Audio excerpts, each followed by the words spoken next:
Our panel's here tonight to talk about it all. Greg Gutfeld Show correspondent Kat Timpf is here this evening. Bullseye brief author Adam Johnson joins us, and the liberal radio talk show host, Fox News contributor Leslie Marshall, all here. So you guys got to take it easy. I'm my first time hosting Kennedy, so I don't want to let her down. You're doing a great job. Well, I mean, there's no other choice. We're here. There's nobody else here. Sitting around the whole studio. Let's see. So we could start with a couple things. This election interference.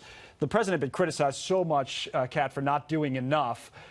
It almost kind of brings to mind this idea of there's a two-track presidency where the president says one thing, but his administration has actually been tough on these issues. And today, I guess, is another example with this executive order. What do you make of it? Absolutely. In the past, when he's been giving speeches or in a press conference, he has been a little wary to really call out Russia. And we all, of course, remember him standing next to Putin and not calling out Russia and Helsinki. We all remember that. Yeah. But this is a very important action, and I don't think that anyone should have any sort of problem with it. I feel like this is something that we should all be able to unite and agree around, that we don't want foreign actors meddling in our elections, and that this is a positive step towards stopping that.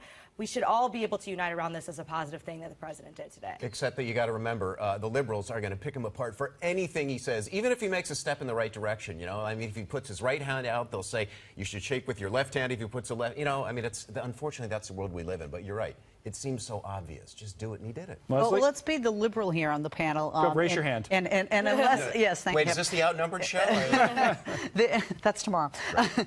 Unless Senator Marco Rubio is a liberal and a Democrat, he and many other Republicans are actually not in favor of what the president's done, because this is not only a day late and a dollar short, or let me be more specific, a mandate short. You mean there should have done something the last time around about the Russians? Exactly, but not just that. This does not go far enough. This is not a mandatory sanction. This goes through a bunch of hoops that they have to jump through. Right. There are too many outs, if you will. And so both Democrats and Republicans, not just liberals, are not in favor with the president. Let me couple it's not tough enough. A couple of other things while we have you all here. The Ken Starr comments today got some attention.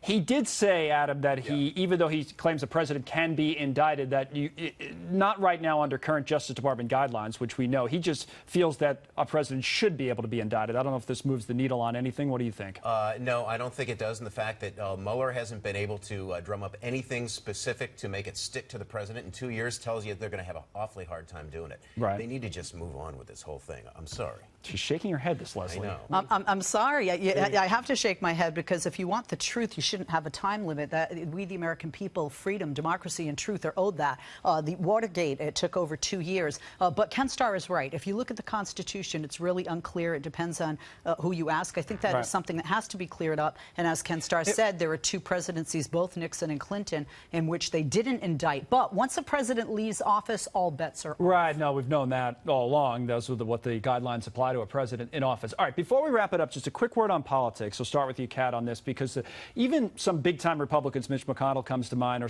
sounding like they're worried about the midterms. Quinnipiac had it plus 14 on the generic ballot for the Dems on the House side. Some are even worried about the Senate side. How do you see things playing out tonight as we speak? Well, I'm not sure. It's hard to say. I'm pretty confident that the GOP is going to struggle, because it's typical for the party where there's the incumbent president to lose ground in the midterms. That's a typical thing. And also we're seeing a huge, not a voter enthusiasm gap between the Democrats and the Republicans. Republican enthusiasm is high compared to previous years. Voter enthusiasm is high compared to previous elections, compared to most previous elections. Right. But it's still not quite as high as the Democrats is, and that's what they're going to struggle with. Anybody think the Republicans lose the Senate? No, absolutely not. In fact, I think actually the Republicans can hold the House. Really? 4% GDP is a powerful tonic. I think people are going to vote with their pocketbooks. That's a tough one. Yeah, I mean, the way the numbers look, you might end up being right. And by the way, the other thing, you know, the generic ballot, I know the generic ballot says that he ought to take the House. He'll keep this, or I should say the GOP will keep the Senate, lose the House. But the fact is, there's nothing generic about Donald Trump, and there's nothing generic about this election. It was wrong in 2016. Right. That's what a lot of that's what a lot of Republicans are counting on.